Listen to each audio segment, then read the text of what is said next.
Hello বন্ধুরা, তোমরা সবাই কেমন আছো? আশা করি ভালো আছো, সুস্থ আছো। তো আমিও ভালো আছি। মৌসুমি অফিসিয়াল চ্যানেলে তোমাদের সবাইকে স্বাগত জানিয়ে আজকে চলে এলাম দুপুরে রান্না শেয়ার করতে। তো দেখো, রান্না বলতে আজকে আমি বানাবো চাটনি। তো তার জন্য দেখে এই ফলটা দেখে তোমরা বুঝতেই পারছো এটা কী ফল। এটাকে বলে আলু বগড়া। তো আলু বগড়া দিয়ে আমি আজকে চাটনি বানাবো। তো চলো কীভাবে বানাবো সেটাই তোমাদের সাথে শেয়ার করব। আর এই যে আলু বগড়াগুলোকে ভালো করে ধুয়ে নিয়েছি। আর দেখো এই যে ছোট করে একটা কেটে নিয়েছি। আর এখন আমি কেটে নেব। আর তার আগে কড়াতে তেল দেব। তেলটা ততক্ষণ গরম হবে। আর আমি এনেছিল অনেকগুলো, তো খাওয়া হয়ে গেছে, কাল থেকে শুধু খাওয়া হচ্ছে। তো ভাবলাম কটা রয়েছে, কটা চাটনি করি। চাটনি তো খেতে ভীষণ ভালো লাগে। তো তোমরা এরকম কারা কারা আলু বগড়া দিয়ে চাটনি খেয়েছো আমাকে কিন্তু অবশ্যই কমেন্টে জানিও। দেখো কাটছি চাটনি।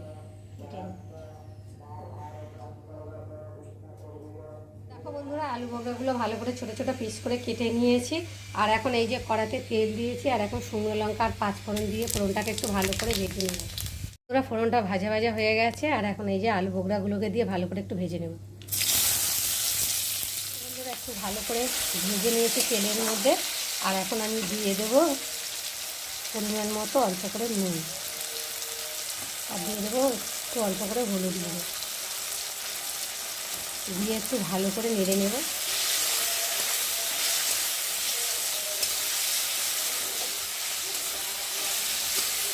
বন্ধুরা নাড়তে নাড়তে দেখো গলে গেছে কত সুন্দরভাবে।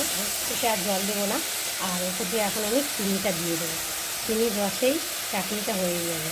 আর জল দিলে তো ভালো লাগবে, টেস্ট হবে না খেতে। তো দেখো এখন আমি ভালো করে একটু নেড়ে নেড়ে চিনিটাকে গালিয়ে নেব।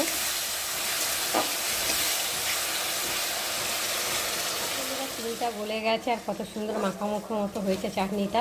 তো দেখতে কত সুন্দর হয়েছে আর খেতে নিশ্চয়ই সুন্দর হয়েছে। তো বন্ধুরা আজকে আমার এই আলু বগড়া রেসিপি কেমন লাগলো তোমরা কিন্তু অবশ্যই কমেন্ট করবে। আর ভালো লাগলে লাইক কমেন্ট শেয়ার করো। আর আমার চ্যানেলে যদি নতুন হয়ে থাকে চ্যানেলটাকে সাবস্ক্রাইব করো। তো চলো আবার দেখা হবে তোমাদের সাথে পরের ব্লগে। ততক্ষণ তোমাদের খেয়াল রাখো, তোমরা আমার চ্যানেলটাকে সাবস্ক্রাইব করতে থাকো। আর এইদিকে আমি চাটনি নিয়েছি। আর এখন আলু বগড়া চাটনিটাকে আমি ঢেলে নেব। তো দেখো কত সুন্দর গাঢ় গাঢ় মতো হয়ে গেছে চাটনিটা। দেখো